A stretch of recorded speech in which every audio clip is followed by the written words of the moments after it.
Sur l'estrade, on voulait vous poser juste une question. Qu'est-ce que ça vous fait d'avoir été là aujourd'hui? Je suis assez admiratif en fait de tous ces gens qui viennent et qui ont envie de faire autre chose, qui ont envie de faire une autre démocratie, qui ont envie d'être ensemble. En fait, je pense que toutes les crises à la fin, quand les gens ont survécu, il y a ce moment-là où on se dit waouh, on l'a échappé belle, reconstruisons quoi. Maintenant que c'est bien tout cassé. Et je crois qu'on est à ce moment-là presque déjà en fait. Il y a ceux qui s'accrochent à la narration officielle, mais c'est déjà en train de se disloquer de partout, quoi.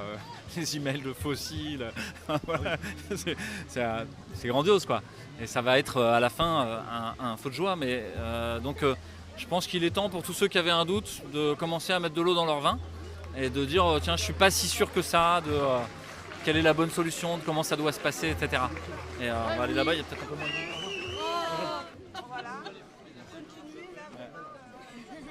Est-ce que c'est le genre d'énergie que vous aviez est-ce que c'est le genre d'énergie que vous avez vu constater là depuis quelque temps qui commence un petit peu à émerger cet optimisme, ce changement de comportement là, des gens? Ouais, je pense que la prise de conscience que à la fois c'est pas qu'une crise sanitaire, c'est une crise systémique beaucoup plus lourde que ça.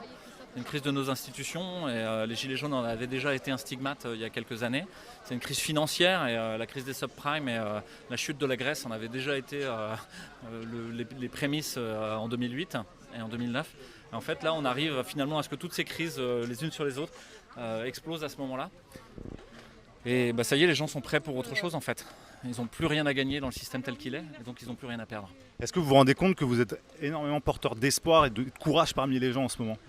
Euh, je- Moi, je suis mis à disposition en fait.